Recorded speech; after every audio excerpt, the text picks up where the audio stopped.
Assalamualaikum warahmatullahi wabarakatuh. Kaifa halukum solihah. Semoga anak-anak ustazah di rumah selalu dalam keadaan sehat walafiat. Alhamdulillah, untuk materi tema 1 kita semua sudah tersampaikan pada video sebelumnya. Nah, untuk video kali ini ustazah akan mereview pembelajaran yang sudah kita pelajari sebelumnya. Review yang pertama, pelajaran bahasa Indonesia, yaitu tentang kalimat ajakan dan kalimat penolakan. Contohnya, Sofia ikut belajar bersama di rumah Lulu yuk. Lain kali saja ya ikutnya, soalnya kakekku hari ini datang ke rumah.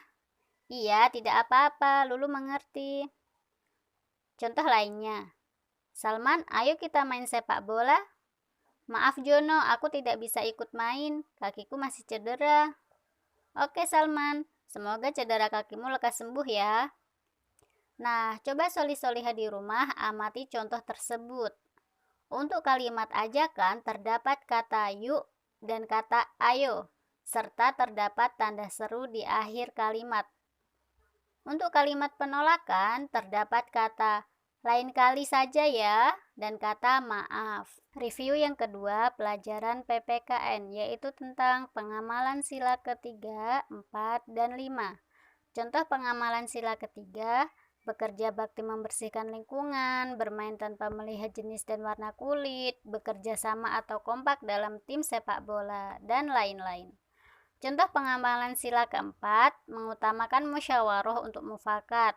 Misalnya pemilihan ketua kelas, pemilihan ketua kelompok belajar, diskusi untuk memecahkan masalah di kelas, dan lain sebagainya. Contoh pengamalan sila kelima, tidak bergaya hidup mewah, tidak bersikap boros, artinya kita harus rajin menabung, suka memberi pertolongan kepada orang lain, dan lain-lain.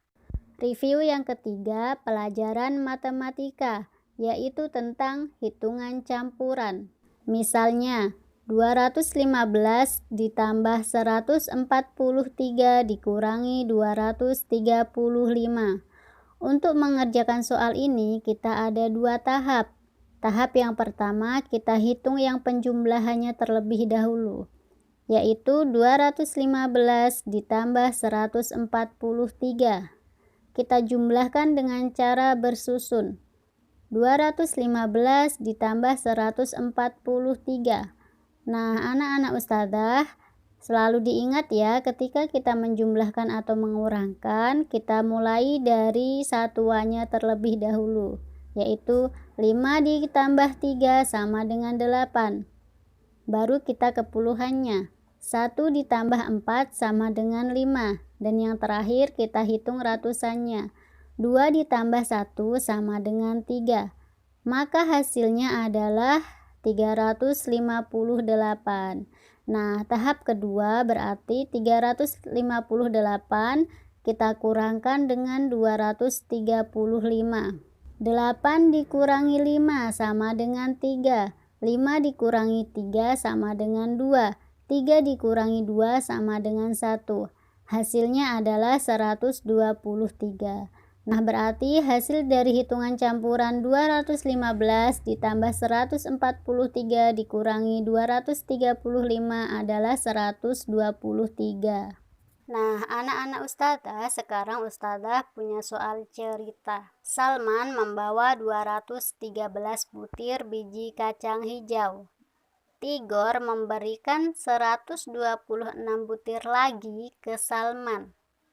Tugas kolase kaligrafi memerlukan 253 butir biji kacang hijau.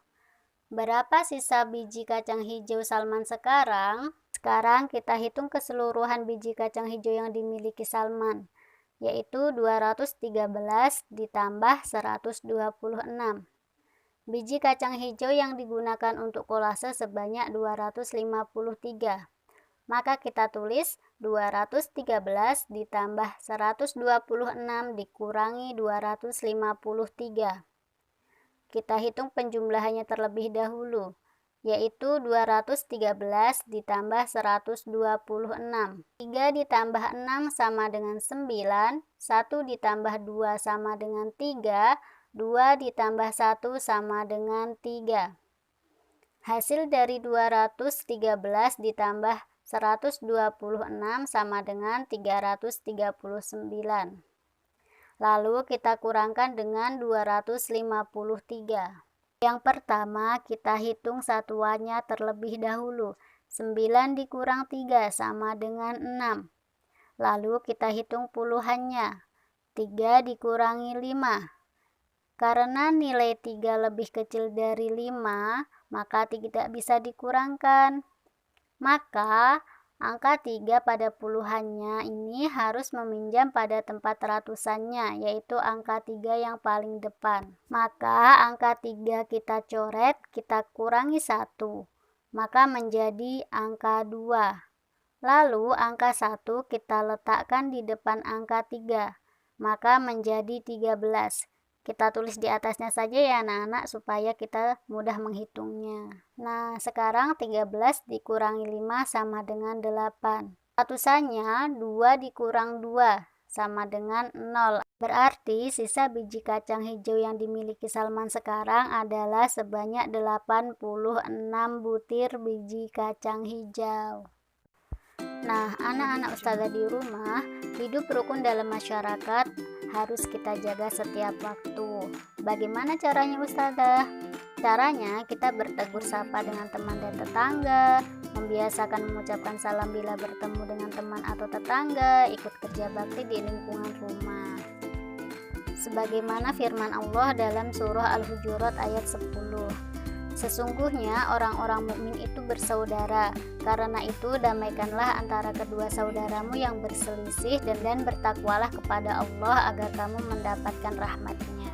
Demikian review pembelajaran dari Ustazah. Ustazah harap anak-anak Ustazah bisa memahami apa yang sudah Ustazah sampaikan. Wassalamualaikum warahmatullahi wabarakatuh.